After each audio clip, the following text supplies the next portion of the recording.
Okay TBH Labs ကနေကြိုဆိုပါရစေကျွန်တော်ဒီနေ့ first impression လုပ်ပေးမယ့်ဖုန်းက iPhone 14 Pro နဲ့ Pro Max နဲ့ပါနှစ်ခုက size လေးရယ် battery လေးရယ်ပဲကွာတာဆိုတော့အများကြီးတော့နှစ်ခုပေါင်းမဲ့တစ်ခါလေးလုပ်လိုက်မယ်ပေါ့နော်ဆိုတော့ first impression မပြောခင်ပထမဆုံးကြိုပြောချင်တာ unboxing experience ကတော့ပုံမှန်လင်းပြောရရင်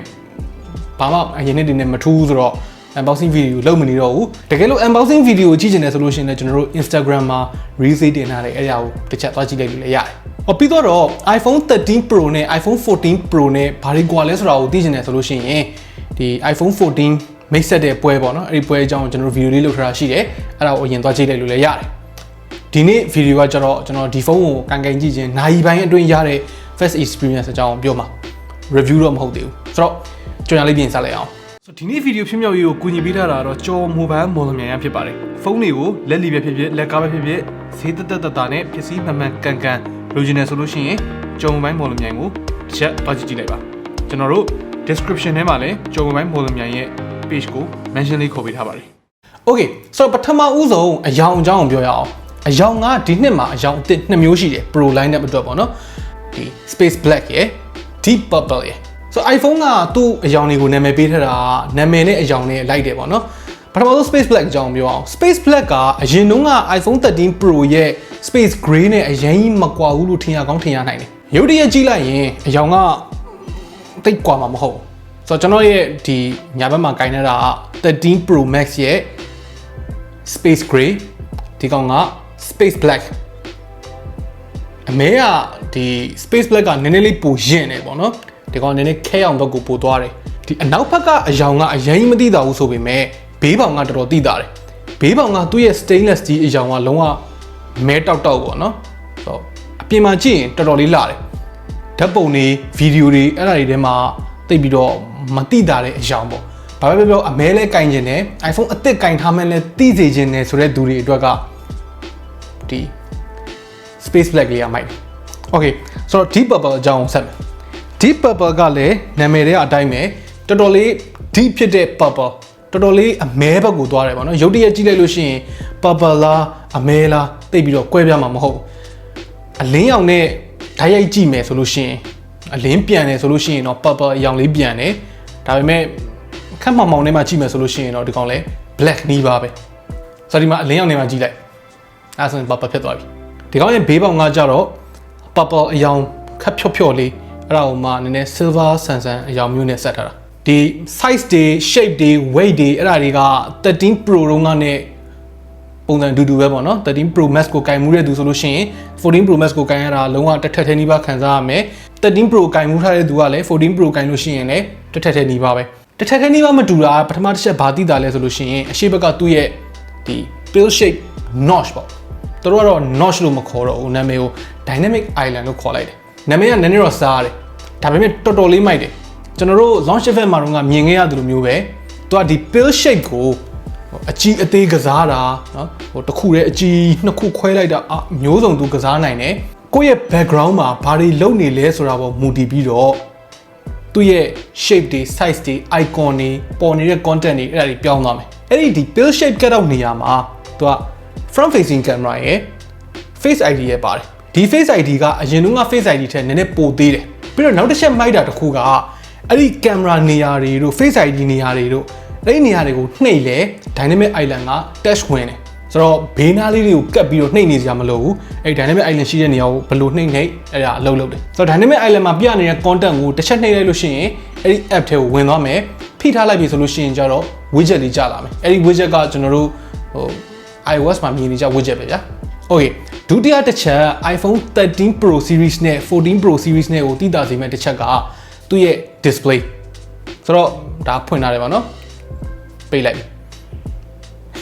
ပုံဝင်လည်းမျိုးလမ်းပိတ်လိုက်တယ်လို့တော့တိတ်မခံစားရအောင်သူ့ရဲ့ AOD ကပြောမယ်ဆိုတော်တော်လေးတော့မိုက်တယ်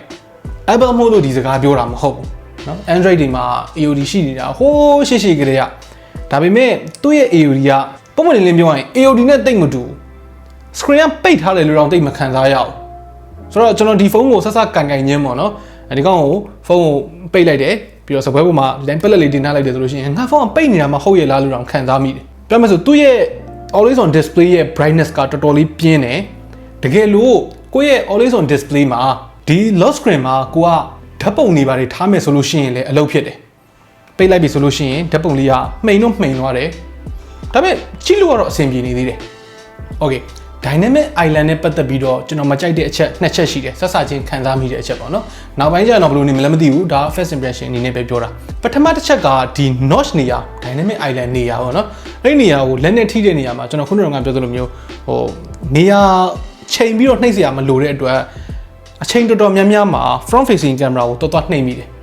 ဆိုတော့ကို front facing camera သုံးတဲ့အချိန် selfie ရိုက်တဲ့အချိန်မျိုးကြလို့ရှိရင်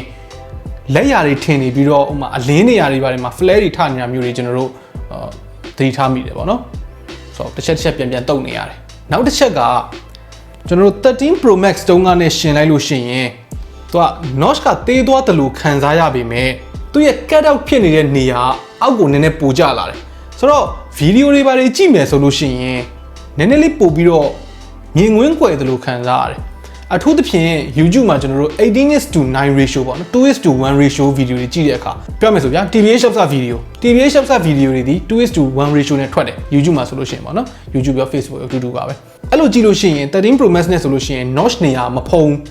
ဆိုလို့ရှိရင် notch ကဒီ content ကိုလာပြီးတော့မထိခိုက်နေဘူး14 Pro Max မှာကျတော့လာပြီးတော့နည်းနည်းလေး cut out တွေဖြစ်နေတယ်ဒါကတော့ notch တွေစကင်တုန်းကအချိန်လိုပဲဗျာနောက်ပိုင်းကျလို့ရှိရင်တော့မှီသွားမယ်ဒါပေမဲ့ကျွန်တော်ခံစားမိတဲ့ဟာလေးကိုပြောပြတာပြီးတော့ display မှာ तू က AOD ပါတာလွယ်လို့ရှိရင်နည်းနည်းကွာတာဘာရှိသေးလဲဆိုတော့ brightness လေးနည်းနည်းပိုကောင်းလာတယ် तू က peak brightness ကိုအရင်တုန်းက1600 nits ကနေပြီးတော့အခု2000 nits ထိရတယ်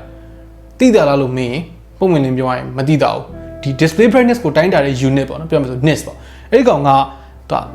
linear တွေလို့တဲ့သွားတာမဟုတ်ဘူးဆိုလိုချင်တာက350နဲ့900နဲ့ဂျားရကွာခြားချက်က350ရှိတယ်အဲ့350နဲ့900နဲ့ဂျားရကွာခြားချက်ဒီ1600နဲ့2000နဲ့ဂျားရကွာခြားချက်400ထက်ပိုများတယ်လို့ခံစားရတယ်ရှုပ်သွားလားမသိဘူးကိန်းကနဲ့များလာလေတူညီတဲ့ကိန်းကနဲ့တစ်ခုတက်လာတာတက်လာတယ်လို့သိမခံစားရလေပဲဆိုတော့မျောလင်းချက်ကိုတော့အများကြီးမထားသေးချင်ဘူးကျွန်တော်ကင်ကြည့်တဲ့အထင်မှာတော့ဟာ14ရဲ့ display ကပုံမိုက်သွားတယ်ဟာလို့ဘယ်လိုနည်းနဲ့မှတော့မခံစားရဘူး okay နောက်ထပ်ပြောင်းလဲသွားတဲ့အချက်တွေကသူ့ရဲ့ chip ပေါ့နော် A15 ကနေပြီးတော့ A16 Bionic chip ဖြစ်သွားတယ်ကင်မရာတွေက48 megapixel ဖြစ်သွားတယ် main camera ကလည်း48 megapixel ဖြစ်သွားတယ် sensor size ကလည်းပိုကြီးလာသလို megapixel ကောင့်ကလည်း4ဆပိုတက်လာတယ်ကျွန်တော်ဓာတ်ပုံတွေကတော့မှတ်ချက်ပေးရလောက်အောင်အထိအများကြီးမရိုက်ကြည့်ရသေးဘူးရိုက်တော့ရိုက်ကြည့်ထားတယ်ဒါပေမဲ့မနက်ပိုင်းမှာရိုက်ကြည့်တာအရင်ကြီးထူးခြားတယ်လို့မခံစားရဘူး13 Pro Max ရဲ့ကင်မရာအစိုးရကကောင်းနေပြီးသားမဟုတ်လို့လည်းဖြစ်ကောင်းဖြစ်နိုင်တယ်ဒါပေမဲ့အဲ့ဒီကင်မရာနဲ့ပတ်သက်တာကတော့ကျွန်တော် review ကြတော့မှတေချာဆက်ပြောပြမယ် A14 Bionic chip လည်းထူနေလောက်အောင်မယ်သုံးကြည့်ရင်ဘလို့နီးနေမှတော့သိတာမှာမဟုတ်ဘူးတဖြည်းဖြည်းနဲ့သိတာကောင်းသိတာလာရင်သိတာလာလိမ့်မယ်နောက်3လနှစ်နေလို့ရှိရင်ဒါပေမဲ့ဒီအချိန်မှာတော့ A15 Bionic chip ကိုတော့မှကောင်းကြီး push လုပ်နိုင်တဲ့ app ဆိုတာလက်ချိုးရည်လို့ရတယ်ဆိုတော့အများကြီးပုံမြန်လာရလို့ခံစားမှာမဟုတ်ဘူးစိုးရိမ်ရမြန်ပြီးသားပြီးတော့အရင်တုန်းက Apple ကိုသဘောမကျခဲ့တဲ့အချက်တွေပေါ့နော်အထူးသဖြင့်ဒီ fast charging ကတော်တော်နှေးနေသေးတဲ့ကိစ္စတွေ type C မဟုတ်ဘဲနဲ့ lightning ဖြစ်နေသေးတဲ့ကိစ္စတွေဖုန်းကနည်းနည်းလေးလေးနေတဲ့ကိစ္စတွေ Pro series တွေဆိုလို့ရှိရင်ဘေးပေါင်တွေက stainless steel တွေဖြစ်တဲ့အတွက်လက်ရတွေအရန်ထင်တဲ့ကိစ္စတွေဒါတွေကတော့အရင်တိုင်းပဲအတူတူရှိနေတော့မယ်။အော် fun fact လေးတစ်ခုပြောပြမယ်။ဒီ13 Pro Max နဲ့14 Pro Max နဲ့ကိုအနောက်ကကြည့်ရုံနဲ့ဘယ်ဟာကဘာလဲဆိုတာကိုသိနိုင်တဲ့နည်းတစ်နည်းရှိတယ်။အဲ့ဒါကသူ့ရဲ့ flash module နေရ flash module လေးကမတိမတာလေးကွာတယ်။ဒါပဲ။ကျွန်တော်တော့သိမကွာလောက်ကျွန်တော်သုံးပြီးတဲ့ဒီနိုင်ပိုင်းလေးတွင်းမှာဒေထားမိတာကဘက်ထရီကနည်းနည်းလေးပိုအုပ်တယ်လို့ခံစားရတယ်။ဖုန်းကို setup တွေလုပ်နေလို့ app တွေ download တွေဆွဲနေလို့အလုပ်တွေအရန်လုပ်ရလို့ဒါမှမဟုတ် battery percentage က calibrated မဖြစ်သေးလို့အဲ့လိုမျိုးတွေကြောင့်တော့ဖြစ်နိုင်တယ်။ဒါပေမဲ့ခံစားရတာတော့ battery life မှာ13 Pro Max ထက်နည်းနည်းလေးပိုဆုပ်သွားတယ်ဆိုတဲ့ခံစားချက်မျိုးလေးခံစားမိတယ်။အဲ့ဒါကိုလည်းအသေးစိတ်ကို full review ကြမှာဆက်ပြောပြမယ်။အော်ညို့ပြီးတော့ဗီဒီယိုလေးအဆုံးမသက်ခင်နောက်ဆုံးတစ်ခုအနေနဲ့ပြောချင်တာက14 Pro ကိုကင်ကျင်တဲ့သူတွေအနေနဲ့တစ်ချက်သတိထားသင့်တာကဒီသူ့ရဲ့ notch ပေါ့နော် pill shape cut out ဒါမှမဟုတ် dynamic island အဲ့ဒီကောင်ရဲ့အနောက်ကကင်မရာ module ရဲ့က14 Pro မှာတော်တော်လေးပြူပြည့်တဲ့နိုင်ပြောမယ်ဆိုရင် cut out size ကအတူတူပဲဒါပေမဲ့ display size ကကွာသွားတယ်ဆိုတော့14 Pro Max ကအများကြီးပို့ပြီးတော့ screen to body ratio များပြီးတော့ content တွေအများကြီးပိုဆန့်နေဆိုတဲ့ခံစားချက်မျိုးကိုခံစားမိတယ် Okay